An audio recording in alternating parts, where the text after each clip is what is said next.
Hello दोस्तों, नमस्कार। कैसे हैं आप सभी? स्वानंद से ही होंगे ऐसे मैं आशा करता हूँ। आज के हमारी क्लास नंबर 4 के पार्ट ए में आप सभी का स्वागत है। इस क्लास में हम पिछली क्लास से रिलेटेड यहाँ पर इन प्रश्नों को आज सॉल्व करेंगे। इन प्रश्नों का एक नया कॉन्सेप्ट बनाएंगे। ठीक है भाई, यहाँ पर ये बेसिक से क्वेश्चन है। यहाँ पर आप तो जानते ही हैं, हमने अभी तक इतनी क्लासें पढ़ी हैं, तो हमने इनमें जाना है। हमने क्या जाना है इनमें? हमने ये जाना है कि यहाँ पर एक सेकंड, यहाँ पर क्या होता है? यहाँ पर क्या होता है कि शुरुआत की कुछ क्लासों में हम आधार कंटेंट पर विचार करते हैं, एक बेसिक और सरल कंटेंट पर विचार करते हैं, एक बेसिक विधि आपके समक्ष रखते हैं। मैंने आप सभी को हर एक यहाँ पर चैप्टर में बताया है। इसी प्रकार से इस चैप्टर में भी वही कंटेंट रहेगा, लेकिन थोड़ा अपडेटेड रहेगा। इसलिए अपडेटेड क्योंकि आप भी अब थोड़ा सावधान हो चुके हैं। ठीक है भाई, तो आगे बढ़ते हैं। यहाँ पर हमारा आज का क्वेश्चन 25वां प्रश्न है। क्या कह रहा है? एक वस्तु को 7130 में बेची जाती है जिससे 15% लाभ होता है। इस वस्तु का लागत मूल्य क्या है? यह हमसे पूछा गया है। देखो, कुछ नहीं करना, सीधा स्पष्ट समझ में आ रहा है कि वस्तु का जो सेलिंग प्राइस है, क्या है भाई? यहाँ पर जो सेलिंग प्राइस है, जो वस्तु का सेलिंग प्राइस है, यहाँ पर बोला गया है कितना? 7130 रुपये यहाँ पर सेलिंग प्राइस। ठीक है भाई, ये हमें केवल यहाँ पर इसमें दिया हुआ है। और साथ ही साथ दिया हुआ है क्या कि जो बेची जाती है जिससे 15% का लाभ होता है। एक सेकंड के लिए हमने इसको क्या किया है? बैक किया। इस चीज को हम अनदेखा कर देंगे एक सेकंड के लिए। क्यों? अभी पता चल जाएगा क्यों अनदेखा किया। हम मान लेते हैं यहाँ पर मैंने छोड़ दिया, यहाँ से सीधा उठाते हैं जिससे 15% लाभ होता है। 15%। एक सेकंड के लिए मैंने कॉस्ट प्राइस, यहाँ पर क्रय मूल्य, एक सेकंड के लिए मैंने क्रय मूल्य, यहाँ पर क्रय मूल्य मैंने क्या मान लिया? 100 मान लिया। कितना मान लिया? 100 मान लिया। और फिर इसके बाद में बोला जा रहा है 15% लाभ होता है, तो यहाँ पर 100 का 15% कितना होता है? 15 होता है। तो 100 पर 15 की वृद्धि होगी, तो यहाँ पर सेलिंग प्राइस कितनी हो जाएगी? 115। कितनी हो जाएगी? 115। मतलब जो सेलिंग प्राइस हो जाएगी हमारी कितनी हो जाएगी? 115 हो जाएगी। ठीक है भाई, इससे हमने ये जाना है। तो यहाँ पर ये कंडीशन हुई है किसके बाद भाई? 15% लाभ पर हो गई ना भाई? 15% लाभ पर। बस यहाँ से हमने प्रश्न को सॉल्व कर लिया, खत्म हो गया दादा क्वेश्चन। अरे एकदम खत्म यार, खत्म। कुछ नहीं करना था हमें। सेलिंग प्राइस ये देखने को मिल रही है, लेकिन सेलिंग प्राइस ये है, तो बस कुछ नहीं करना था। 115 इक्वल टू 7130 और निकालनी थी 100 की वैल्यू, तो कुछ नहीं करना था। 7130 अपॉन 100 इंटू 1।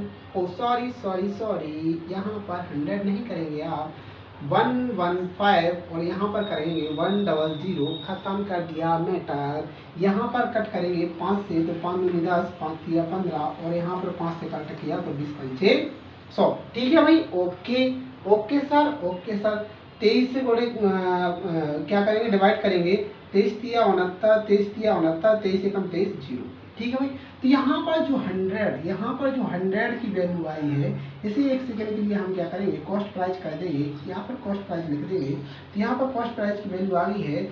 20 का मल्टीप्लाई करेंगे 310 में, तो यहाँ पर हो जाएगा 260, 120 रुपये। यहाँ पर जो हमारा आंसर आने वाला है 620, ये हमारा आंसर है। कॉस्ट प्राइस हो जाएगी आपकी 620। कितनी हो जाएगी भाई? 620। कितनी हो जाएगी भाई? 620 हो जाएगी। ऐसा नहीं है क्योंकि 00 यहाँ पे था। ठीक है भाई, तो यहाँ पर 6200 हमारी कॉस्ट प्राइस हो जाएगी। ये हमारा आंसर है। ऑप्शन नंबर डी यहाँ पर सही हो जाएगा। ऑप्शन नंबर डी यहाँ पर सही है। 6200 रुपये 6200 यहाँ पर आंसर हो जाने वाला है। ठीक है भाई, एक क्वेश्चन एग्जाम में आया हुआ है। ठीक है भाई सॉरी। तो यहाँ पर अगला क्वेश्चन क्या है? 26वां प्रश्न है। ये क्या कह रहा है हमसे? एक फुटकर विक्रेता 20% अधिक अपने सामान को अंकित करता है। कहने का तात्पर्य कोई भी वस्तु है उस पर वह क्या करता है? 20% रुपये या प्राइस अंकित करता है, मार्क करता है और फिर 25% छूट देता है। मतलब जो अंकित की है धनराशि उस पर 25% छूट देता है उसके द्वारा बेची जाने वाली एक वस्तु की बिक्री कितनी है भाई? 2500 है। 2500 है तो लागत मूल्य ज्ञात करें। क्या करें? उसका लागत मूल्य कीमत इतनी है। तो क्या करना था? बिक्री की कीमत क्या है? अच्छा, बिक्री की कीमत ज्ञात करनी है और लागत मूल्य 2500 दिया है। इसको सॉल्व कैसे करना था? देखो, एक सेकंड के लिए हम क्या करेंगे, कितना भाई? एक सेकंड के लिए हमने क्या किया कि कॉस्ट प्राइस क्या है भाई? कॉस्ट प्राइस यहाँ पर 20% अधिक अंकित करता है, 20% अधिक अंकित करता है। तो यहाँ पर हम कॉस्ट प्राइस, फिर इसके बाद में सेलिंग प्राइस और इसके बाद में मार्क प्राइस। यहाँ पर 3 कंडीशन देखने को मिलेंगी। कितनी कंडीशन देखने को मिलेंगी? 3 कंडीशन। ठीक है, 3 कंडीशन हमें यहाँ पर देखने को मिल जाएंगी। 3 कंडीशन हमें यहाँ पर देखने को मिल जाएंगी। ठीक है भाई, कॉस्ट प्राइस, सेलिंग प्राइस और मार्क प्राइस। तो यहाँ पर हमने एक सेकंड के लिए मान लिया कॉस्ट प्राइस कितनी है? 100। कॉस्ट प्राइस है 100, 20% अधिक अंकित करता है, मतलब 100 का 20% 20 होता है, उसमें कितना? उसने 120 रुपये अंकित किए, ये हमें बताया गया। फिर इसके बाद में क्या करता है? फिर वह 25% की छूट करता है। तो यहाँ पर 120 का 25% हमें निकाल लेना है, कुछ निकालना था। 0 से 0 खत्म किया, 5 5 25, 5 10, 2 से कट किया, 6 आ गया, 6 5 30। मतलब उसने क्या की? 30 की छूट कर दी। यहाँ पर क्या कर दिया उसने? 30 रुपये की यहाँ पर छूट कर दी। 30 की छूट करी तो यहाँ पर कितनी सेलिंग प्राइस कितनी होगी? 90 होगी। ठीक है ना? 15% की छूट की थी, मतलब 30 की छूट की थी। 30 की छूट की तो बस वस्तु का विक्रय मूल्य, सेलिंग प्राइस कितना हो गया? 90 हो गया। बस तीनों चीजें हमारे पास यहाँ, कॉस्ट प्राइस है, सेलिंग प्राइस है, मार्क प्राइस है, तीनों चीजें हमें दी गई हैं। बस जो पूछा है वो बताना है। क्या बोला जा रहा है कि यहाँ पर बेची जाने वाली एक वस्तु की बिक्री की कीमत क्या है, मतलब सेलिंग प्राइस क्या है, अगर लागत मूल्य कितना है? 2500। तो बस कुछ नहीं करना था, 100 इक्वल टू 2500। ठीक है भाई, तो यहाँ पर 90 की वैल्यू निकालनी थी और आपका आंसर आ जाना था। तो यहाँ पर क्या करेंगे आप? कुछ नहीं, 2 0 से 2 0 यहाँ पे खत्म हो जाते, 90 से मल्टीप्लाई कर देते, 9 9 45 की 5, हंसा लगे 4, 9 दूनी 18, 18 4 22 और इसके बाद में 0। तो यहाँ पर आपका आंसर आ जाता, आंसर आ जाता 2250 आपकी सेलिंग प्राइस यहाँ पर हो जाएगी। क्या हो जाएगी भाई? 2250 आपकी सेलिंग प्राइस हो जाएगी। ऑप्शन नंबर डी यहाँ पर सही है। ऑप्शन नंबर डी यहाँ पर सही है, 2250। इस तरीके से इसे सॉल्व करना। ठीक है भाई, अगला क्वेश्चन 27वां प्रश्न 27। ये क्या कह रहा है? इसको हम जान लेते हैं।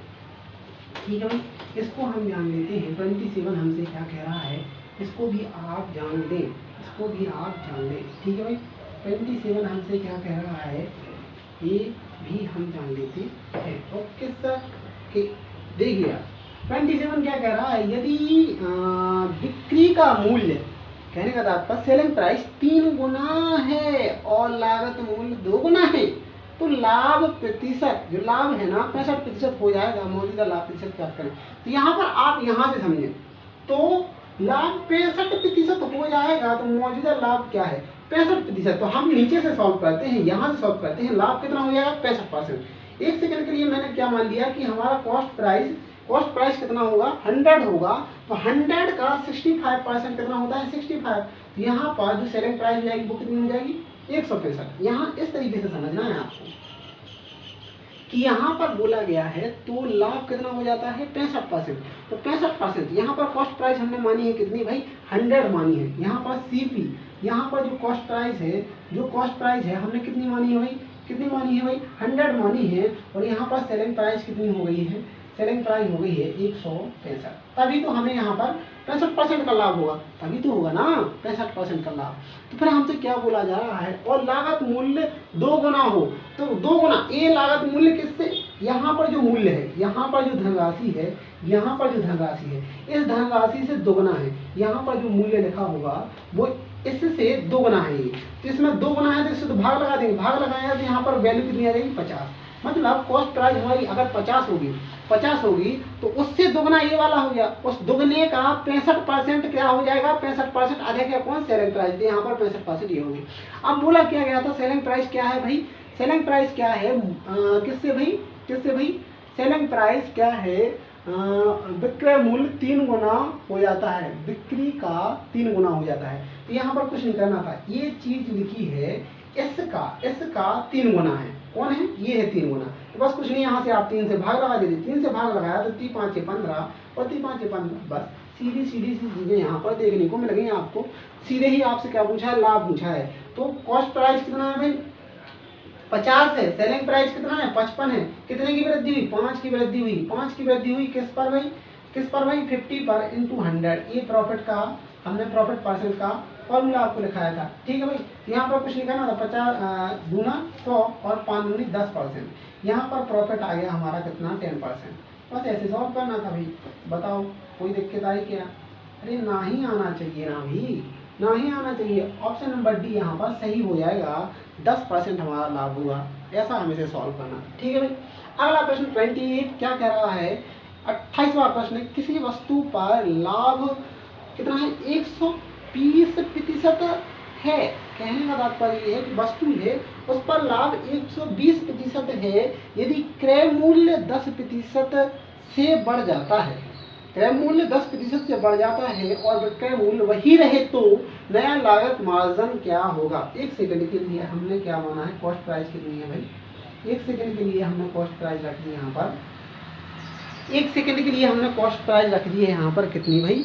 यहाँ पर 1 सेकंड के लिए कॉस्ट प्राइस रखी थी हमने 100। ठीक है भाई, यहाँ पर कॉस्ट प्राइस हमने 100 रखी। 100 पर 120% लाभ, इस 100 पर 120% लाभ, मतलब यहाँ पर सीधे ही 120 की वृद्धि हो गई। तो यहाँ पर 120 की वृद्धि हो जाएगी तो यहाँ पर हो जाएगा 220। ये क्या हो जाएगा? ये सेलिंग प्राइस है हमारी। ये क्या है? Selling price. क्योंकि यहाँ पर 120% की क्या हुई है? 120% क्या हुआ है? प्रॉफिट हुआ है। क्या हुआ है भाई? प्रॉफिट हुआ है। किस पर? मूलधन पर। तो मूलधन का 120% मतलब 120 इसमें ऐड करेंगे तो सेलिंग प्राइस हमारी हो जाएगी 220।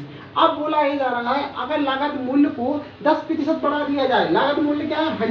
100 को 10% यहाँ पर इंक्रीज करना है। यहाँ पर 10% इंक्रीज किया तो कितना हो जाएगा लागत मूल्य? न्यू कॉस्ट प्राइस कितना हो जाएगा? 110। तो यहाँ पर आप लिख सकते हैं न्यू कॉस्ट प्राइस। तो न्यू कॉस्ट प्राइस कितना हो गया? 110 और सेलिंग प्राइस है कितना भाई? 220। तो ये कितना अधिक है? कॉस्ट प्राइस से सेलिंग प्राइस कितना अधिक है? तो यहाँ पर हमें सीधे ही देखने को मिल रहा है ये अधिक है 110। 110 अधिक है किससे भाई? 110 से इंटू 100। तो ये हमारा क्या निकल आएगा? प्रॉफिट निकल आएगा। यहाँ पर खत्म किया तो यहाँ पर जो प्रॉफिट हुआ है, कितना हुआ? सॉरी, यहाँ पर जो प्रॉफिट हुआ है वो कितना हुआ है? 100%। क्या हुआ है भाई? यहाँ पर जो प्रॉफिट हुआ है वो यहाँ पर हमें लाभ मार्जिन क्या होगा? 100% हमारा लाभ मार्जिन होगा। ऑप्शन नंबर सी यहाँ पर सही है। 100% हमारे यहाँ पर लाभ मार्जिन होगा। इस तरीके से हमें इसे सॉल्व करना था। ठीक है भाई, ओके। इस तरीके से हमें इन कॉन्सेप्ट को आगे बढ़ना था। कितने बेसिक और साधारण से प्रश्न हैं। इन प्रश्नों को आप सीधे ही क्वेश्चन पढ़ के आगे बढ़ सकते हैं, लेकिन एक अच्छे प्रैक्टिस के साथ, क्योंकि ये एग्जाम में आए हुए हैं। सरल क्वेश्चन है मैं मानता हूँ, लेकिन एग्जाम में इस तरीके के भी प्रश्न आते हैं और हालांकि हर एक विद्यार्थी पर एक क्वेश्चन बनते हैं। तो यहाँ पर दिक्कत आती है केवल वो क्वेश्चन जो केवल और केवल कुल क्वेश्चनों का 10% क्वेश्चन ऐसे होते हैं जो विद्यार्थियों को नहीं बनते। हमें उन पर कमांड संभालनी पड़ती है। तो वहाँ तक हम कैसे पहुँचते हैं? इस बेसिक को लेकर चलते हैं। जो सारे बेसिक से एक अच्छा लेवल बनता है उससे हम अपने वो प्रश्न सॉल्व कर सकते हैं। तो आज के लिए यहीं पर विराम देते हैं और अगली क्लास में आपके साथ नए प्रश्नों के साथ जुड़ते हैं। आज के लिए इतना ही। धन्यवाद। जय श्री राधे कृष्ण।